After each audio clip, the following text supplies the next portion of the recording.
Do you know what the world needs? More opinions about Parasite. I mean, it's not like the film made history at the Academy Awards by being one of the very few movies to actually deserve Best Picture. I'm still surprised they gave the Best Picture to the Best Picture. I had presumed from previous years that you weren't allowed to do that unless you read out La La Land beforehand. But anyway, now we live in a world in which the brilliance of Parasite has been recognised even by the bloody Oscars. And after talking to so many people about this film, it seems the only person who doesn't like it is Donald Trump. And the winner is a movie from South Korea. What the hell was that all about? Which, you know what, makes me like it even more. What has followed the success of Parasite has been a whole load of people talking about the film, analysing it and dissecting it, and there's some really brilliant stuff out there.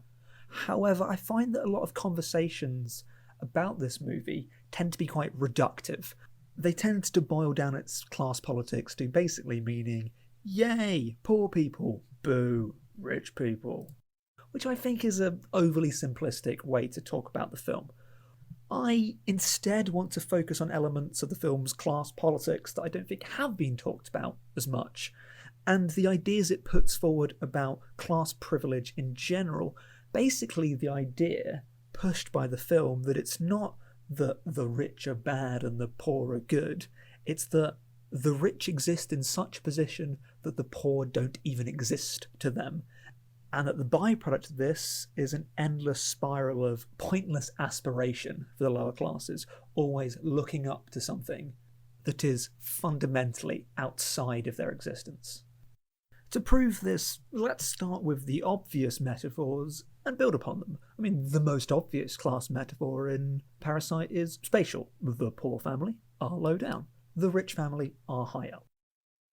This becomes far more fascinating, though, when you look at the specifics. Yes, the poor family are low down, but they're in this sub-basement, and the film opens up on this window they have, which looks out onto the street, because the important thing isn't that they are low down. The important thing is that they are looking up. Because this instills a sense of aspiration into the lower classes, what keeps them going, the idea they have something to look up to. They are going somewhere.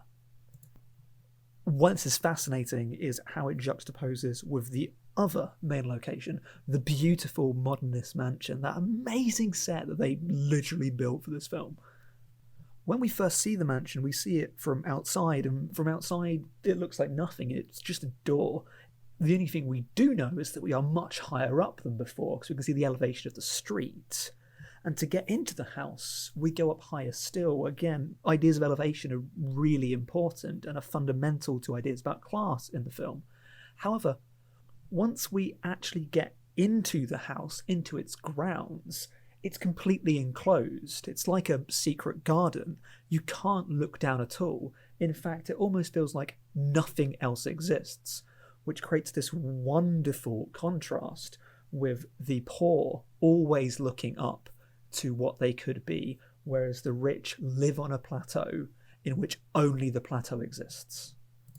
This idea becomes a recurring motif, the point that elevation creates tunnel vision, it creates complete ambivalence or ignorance of the world around.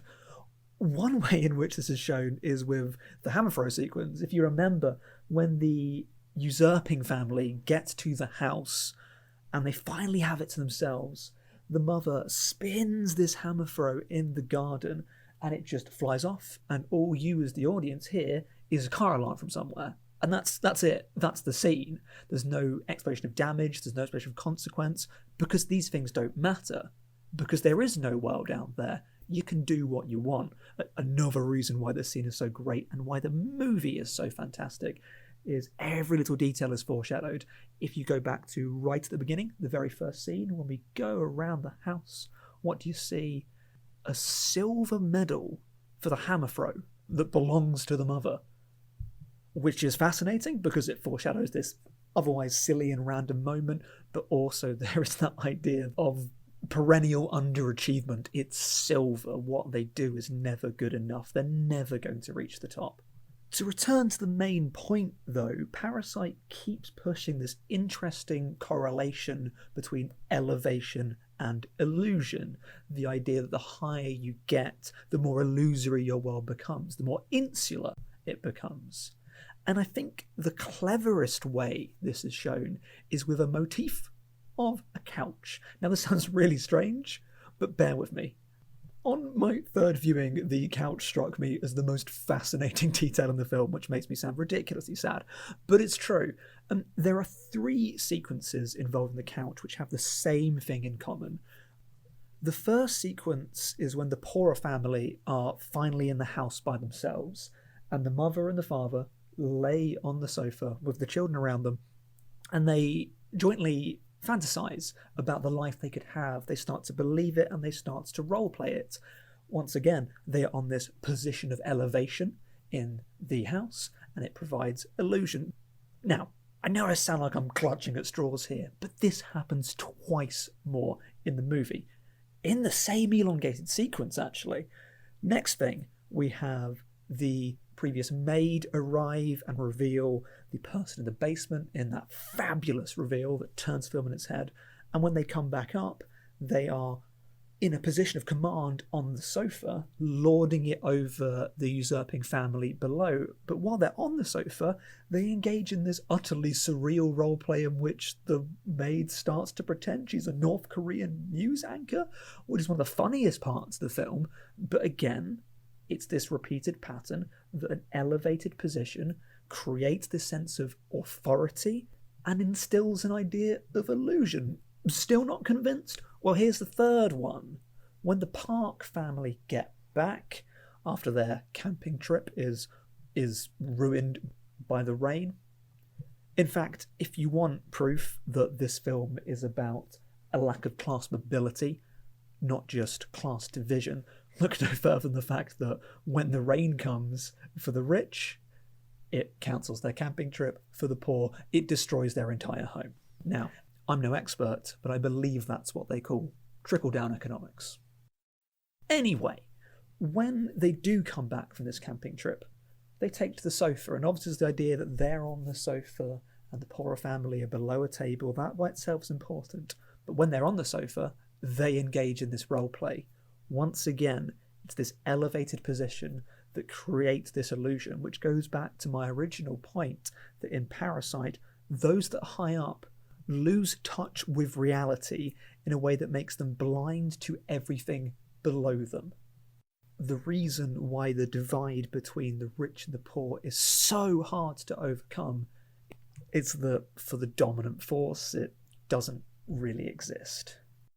The film instead presents 2 entrenched and completely separate worlds.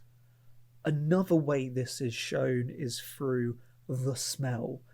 Now, the smell starts off as kind of a joke. It's the way they get rumbled. They all smell the same, and it has a narrative purpose for them having to adapt for fear of getting caught. However, it's in Mr. Park's later really horrible monologue where we see the symbolic import of the smell. He talks about the locations where he's smelled it before, and these include places like subways. Yes, these are low down places, but they are also places that are linked with a lack of privilege, that are traditionally working class or everyday environments that don't really exist to the rich. He even notes that he hasn't been to these places in so long a time because, put simply, the smell is the smell of poor people. It's the thing they can't wash off, the thing they can't get away from. Even when they are in the house of the rich, they don't belong there, and they can never belong there. And this takes us to the very ending of the film and why it's so brilliant and why it's so upsetting. When our now protagonist goes on his speech about his aspirations, how he's going to get back to that world of the rich, the place where there is no poverty, the place where there are no poor people, and the place where when the heavens open and the rain comes down, you lose a camping trip, but you're more secure. However, no matter how hard it rains, it's never going to wash off that smell.